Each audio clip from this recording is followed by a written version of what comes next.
서 출애굽기 1장 15절에서 22절의 말씀입니다. 애굽 왕이 히브리 산파 시브라라 하는 사람과 부하라 하는 사람에게 말하여 이르되 너희는 히브리 여인을 위하여 해산을 도울 때에 그 자리를 살펴서 아들이거든 그를 죽이고 딸이거든 살려두라. 그러나 산파들이 하나님을 두려워하여 애굽 왕의 명령을 어기고 남자 아기들을 살린지라. 애굽 왕이 산파를 불러 그들에게 이르되 너희가 어찌하여 이같이 남자 아기들을 살렸느냐. 산파가 바로에게 대답하되 히브리 여인은 애굽 여인과 같지 아니하고 건장하여 산파가 그들에게 이르기 전에 해산하였더이다 하매 하나님이 그 산파들에게 은혜를 베푸시니 그 백성은 번성하고 매우 강해지니라. 그 산파들은 하나님을 경외하였으므로 하나님이 그들의 집안을 흥왕하게 하신지라. 그러므로 바로가 그의 모든 백성에게 명령하여 이르되 아들이 태어나거든 너희는 그를 나일강에 던지고 딸이거든 살려두라 하였더라. 아멘. 저는 이 시간 여러분과 함께 은혜 받은 두 산파라고 하는 제목으로 은혜를 나누고자 합니다. 어느 시대이든지 위대한 역사 뒤에는 반드시 숨은 공로자들이 있습니다. 출애굽 이전 시대에는 애굽 왕의 명령을 거역하고 죽으면 죽으리라고 각오를 한 유대인의 생명을 보존한 두 산파가 있었기에 오늘을 사는 우리에게도 영적인 교훈을 받고 감명을 주고 있습니다. 이 산파의 유래는 성경 창세기로부터 나옵니다. 창세기 35장 17절에 그가 난산할 즈음에 산파가 그에게 이르되 두려워하지 말라. 지금 내가 또 등남하느니라 하매 오늘 야곱의 아내 라헬이 난산을 할 때에 산파들이 도왔으나 허사여서 베냐민을 낳고 죽었을 당시에 처음 산파가 등장을 합니다. 그리고 창세기 38장 28절에 해산할 때에 손이 나오는지라 산파가 이르되 이는 먼저 나온 자라 하고 홍색실을 가져다 그 손에 메었더니 했습니다. 여기는 유다에게서 며느리 다말이 낳은 쌍둥이 아들인데 이 베레스와 세라도 이 산파가 받아내었다는 기록이 이렇게 나오고 있는 것입니다. 산파란 사람 생명의 탄생을 도와주는 것이므로 귀중한 직업입니다. 그렇다면 산파들은 구체적으로 무슨 일을 하는가? 에스겔서 16장 4절에서 너가 난 것을 말하건대 내가 날 때에 내 배꼽줄을 자르지 아니하였고 너로 물로 씻어 정결케 하지 아니하였고 내게 소금을 뿌리지 아니하였고 너를 강보로 싸지도 아니하였나니 이랬습니다. 오늘 산파가 하는 일은 먼저 뭐냐? 배꼽줄을 자르는 겁니다. 다시 말하면 탯줄을 잘라주는 것입니다. 이것을 반드시 잘라야 되는 것입니다. 사람은 태어나는 순간부터 독립적인 존재로 살아가야 하는 것입니다. 성도가 영적으로 태어날 때도 마찬가지로 성도는 거듭난 그 순간부터 세상줄을 잘라내어야 하는 것입니다. 탯줄을 끊고부터 그때부터는 이제 모유나 아니면은 우유로 영양 공급을 받으면서 살아가듯이 세상줄을 우리는 끊어내어야 교회로부터의 영적인 공급을 받고 살아가게 되는 것입니다. 그래서 탯줄을 끊어야 되는 겁니다. 우리가 제가 신학교 다닐 때 우리 같은 동기인데 계산을 하게 되었어요. 근데 너무나 가정이 어려워서 어떻게 산파인데도 가지도 못하고 집에서 놓겠다고 하면서 막 금식하고 기도하고 이러고 나서 참 났는데 쌍둥이가 나왔어요. 애기가.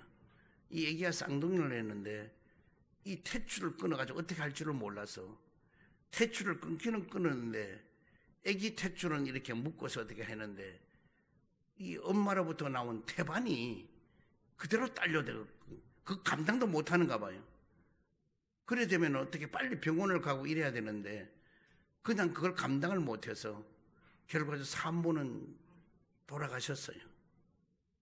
그래서 우리가 장례를 치러준 일이 있는데 이와 같이 탯줄을 끊고 태반도 분리하고 이렇게 해야 되는데 이렇게 못하면은 생명이 위험이 오는 거예요. 우리가 이 세상에도 살아가면서 우리는 세상 탯줄을 끊어야 되는 거예요.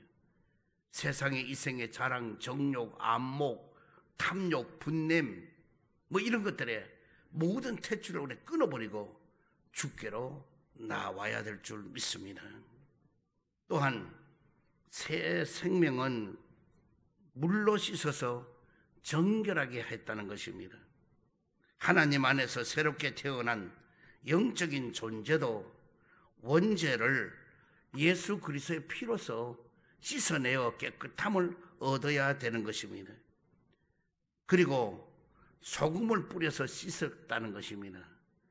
방부제로도 소금은 쓰임을 받지만은 소금이 세균을 번식하는 것을 억제하고 소독되는 데도 소금을 썼던 것입니다.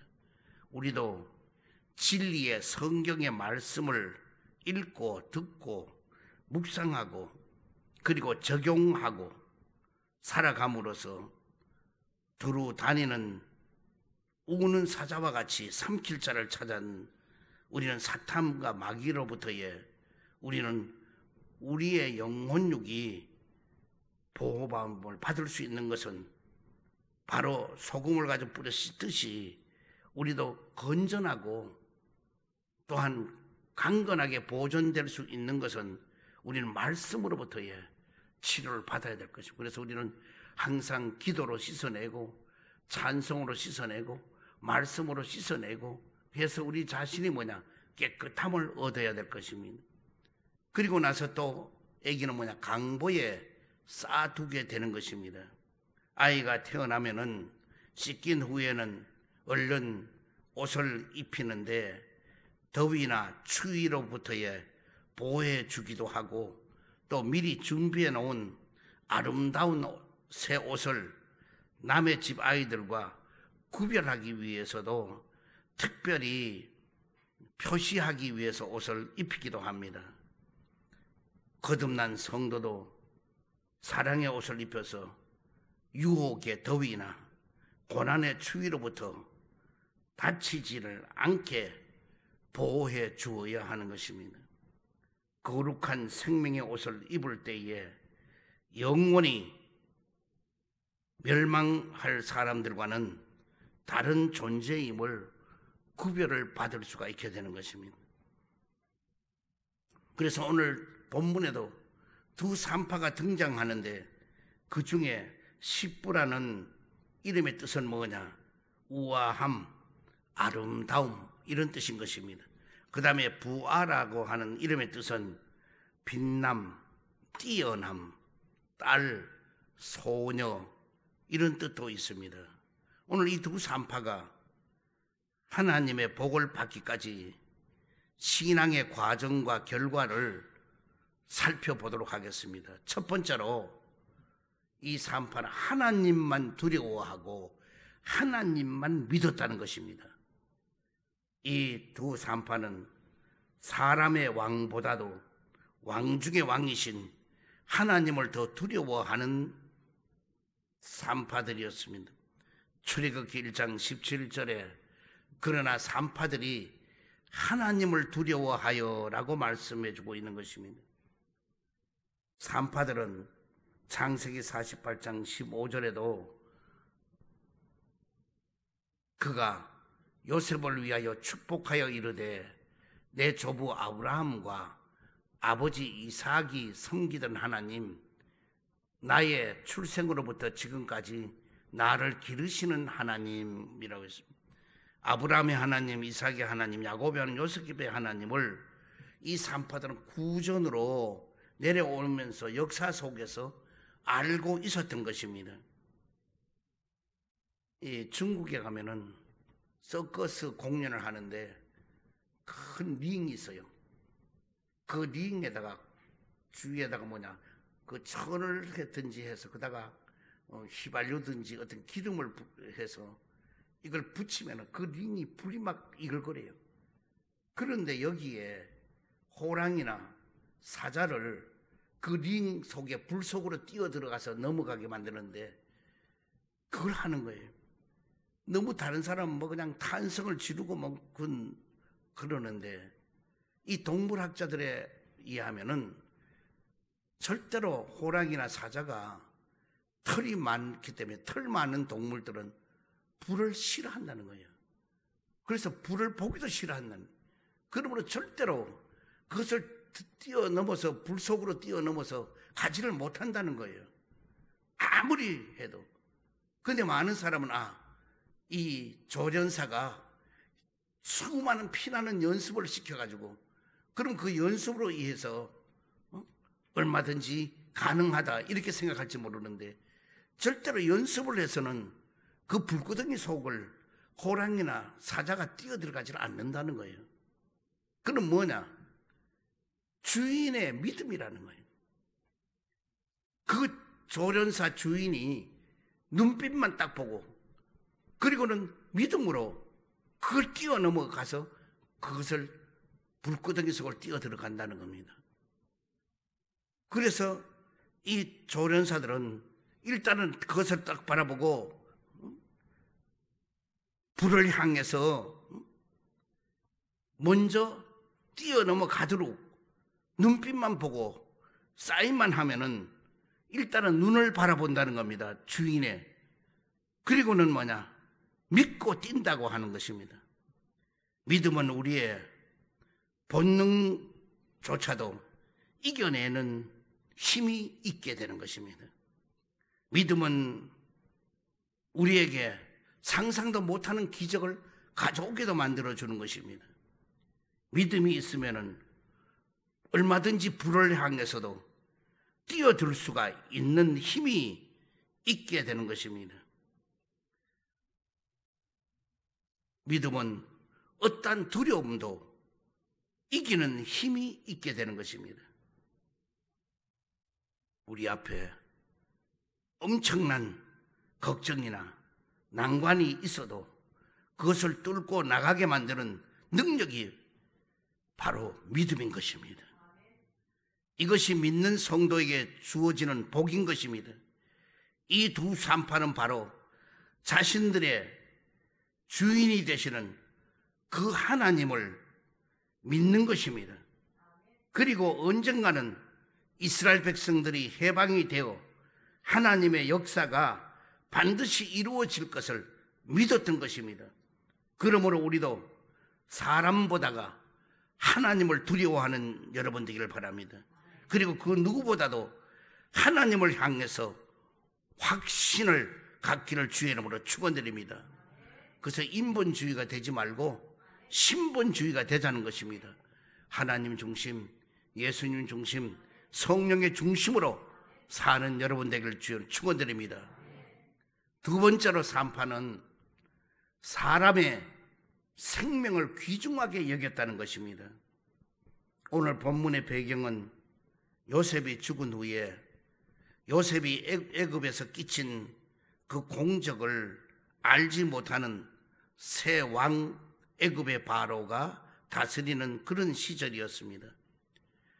그래서 이스라엘 백성들은 노예 생활을 하는 중에도 점점 인구가 불어나게 되니까 애굽의 위협적인 존재가 되자 바로 왕은 히브리 여인들이 계산할 때에 남자아이는 무조건 죽이라고 하는 엄명을 내렸던 것입니다.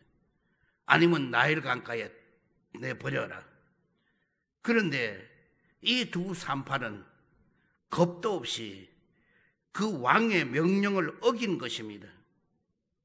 만약에 왕의 명령을 거역하는 것이 발각된다면 자신들은 죽음을 당하는 것이 뻔한 것을 알고도 있었지만 하나님이 주신 사람의 생명을 죽이는 것은 신앙의 양심과 인간적인 본능을 거스리는 죄악이었음을 잘 알고 있었으므로 설령 왕이 명령을 했다 할지라도 그것을 따르지를 않았던 것입니다. 우리에게도 오늘날 충격적인 뉴스 보도가 많이 나옵니다. 음식물 쓰레기통에다가 신생아를 버린 친모라든지 남친과 같이 지내려고 하는데 그게 헤어질까 봐 무서워서 4층에서 아기를 내던진 친모라든지 20개월 된 아기를 아이스박스에 유기한 친아버지라든지 오랫동안에 이런 일들이 비일비재하게 일어난 사건입니다. 그래서 아기를 귀찮다고 짜증이 난다고 말 안 듣는다고 보챈다고 생명을 죽이는 것입니다. 그러나 성경에는 한 생명은 천하보다 귀하다고 우리에게 말씀해 주고 있는 것입니다. 세 번째로 이 두 산파는 하나님의 은혜를 받았습니다. 두 산파가 받은 은혜는 어떤 것들인가? 먼저 왕에게 답변할 지혜를 주셨다는 것입니다. 출애굽기 1장 18절 19절에 보면은 애굽 왕이 산파를 불러서 그들에게 이르되 너희가 어찌하여 이같이 남자 아기를 살렸느냐? 산파가 바로에게 대답하되 히브리 여인은 애굽의 여인과 같이를 아니하고 건장하여 산파가 그들에게 이르기 전에 해산하였더이다 하며 그랬습니다. 여기에 산파들이 지혜로운 것이 아니라 믿음으로 하나님을 두려워하고 모든 일을 해나갔더니 하나님이 이 두 산파에게 지혜를 주셔서 바로 왕에게 대답하기를 왕이여 애굽의 여인들은 몸이 약해서 우리가 가서 일일이 거의 아기를 받아내야 되지만은 이 히브리 여인들은 몸이 건장해서 우리가 가서 받으려고 하면은 이미 아기가 태어나서 있나이다. 그러므로 우리가 죽일 수가 없습니다.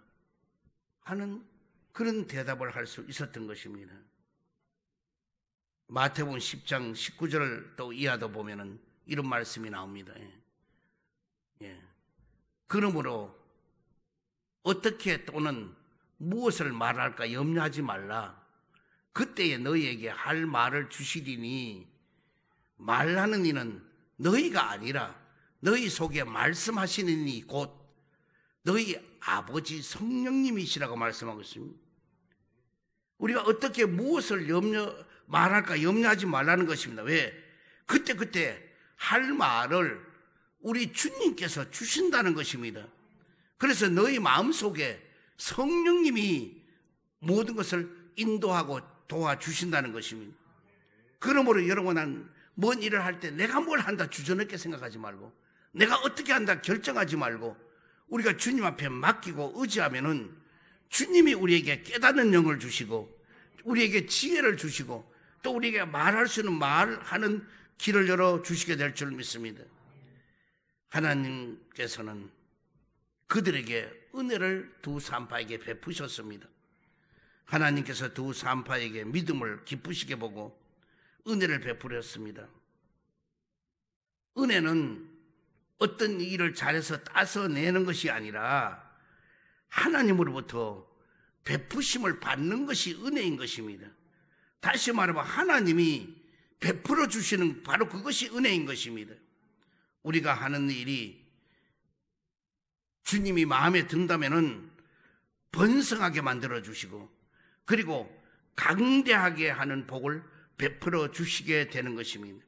그래서 이 두 산파에도 번성하고 강대한 축복을 베풀어 주신 것입니다.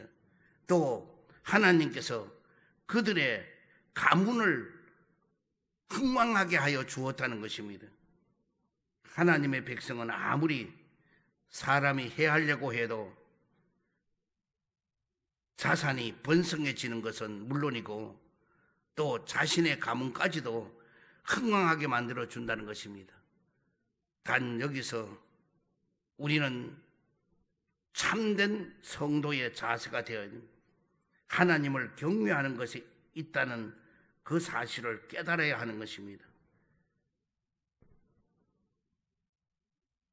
불의를 안다면은 절대로 그 불의에 우리 자신을 타협하지 않고 곧 하나님을 경외하는 것이 바로 이것이 오늘날 저와 여러분이 기필코 지녀야 할 덕목이고 신앙의 자세인 것입니다. 은혜를 받고 복을 누리는 영적인 비결이 바로 절대적으로 하나님으로부터의 값없이 받는 은혜인 것입니다. 미국의 연방수사국 FBI에서 가장 잔혹한 유아 살해를 했던 대상들을 전부 다 조사해 보았더니 그들에게는 공통적으로 나타나는 것이 있는데 교회를 가본 적이 없고 폭력적인 게임이나 텔레비전에 빠져 있었다는 것입니다. 또 12년 동안 조사한 은행 강도들의 이 공통점도 그들은 교회 한 번도 가본 적이 없다고 대답을 했습니다.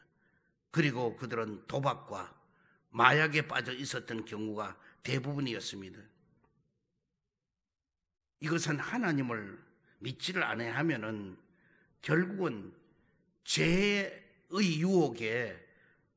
유혹에서부터 빠져들어가 헤어나지를 못하게 되고 결과적으로 마귀의 종노릇밖에 할 수가 없다는 것을 우리에게 보여주는 예인 것입니다. 그래서 우리는 어릴 때부터라도 예배당에 왔던 사람은 세상에 가 있다 할지라도 죽음이 가까워온다든지 위경이 다가온다든지 그러면은 하나님을 찾게 돼 있어요. 하나님 나 좀 도와줘요. 하나님 나 좀 살려줘요. 하고 하나님을 찾게 되어요. 하나님을 찾으면 뭐냐? 하나님을 외면하지 않아요. 네가 왜 그런 죄를 지었냐? 네가 왜 그렇게 끔찍한 일을 했느냐? 이걸 따져 묻지 않아요. 하나님은 우선은 뭐냐? 건져줘요. 살려줘요. 그리고 깨닫게 만들고 변화되게 만들어서 이 땅에서 선한 일을 하도록 만들게 할 것입니다. 그런가 하면은 1915년부터 2005년까지 90년간 물리, 화학, 의학 등등 자연과학 분야에서 노벨상을 받은 사람이 모두가 400명인데 그 중에 종교를 분석해 보게 되니까 기독교가 65%, 유대교가 22%, 천주교가 11%, 불교가 0.9%, 마호메교가 0.1%로 나타났습니다. 400명의 노벨상을 탄 사람의 65%가 예수를 믿는 사람입니다. 그러므로 우리는 주의 이름을 더욱더 높이는 여러분 되기를 바랍니다. 주의 이름을 높이는 자는 또 그 말씀대로 따르고 나가는 자는 머리가 되고 꼬리가 되지 않게 하여 준다는 것입니다. 위에 있고 아래에 있지 않게 하여 준다는 것입니다. 남에게 구워줄지라도 남으로부터 꾸임을 받지 아니한다는 것입니다. 이 모든 말씀을 그대로 믿고 나아간다면 여러분의 삶 속에는 엄청난 변화와 기적을 가져오게 될 줄 믿습니다. 우리는 두 산파처럼 죽으면 죽으라는 각오를 가지고 세상과 타협하지 말고 적당주의로 살려고 하지 말고 우리는 맺고 끊는 것을 끊을 거는 끊고 우리가 버릴 거는 버리고 우리 자신 속에 추하고 더러운 거는 씻어내고 보혈의 피로 그리고 우리는 말씀으로 씻고 기도로 씻고 그리고 우리는 찬양으로 씻어내어 내 안가박이 깨끗하여 우리는 주님만 바라보고 믿음으로 전진해 나아간다면 분명히 거기는 왕성하게 흥왕하게 그리고 풍성하게 내려주는 복이 임하게 될 줄 믿습니다.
지금은 우리 주 예수 그리스도의 크신 은혜와 하나님 아버지의 극진하신 사랑과 성령님의 내조 내재 감동 감화하심이 귀한 성일 참석한 모든 성도 개인 가정 생활 직장 자녀 사업 위에와 이 나라와 이 민족 위에와 지구촌에 사는 모든 사람들 위해 영원토록 함께 있을지어다.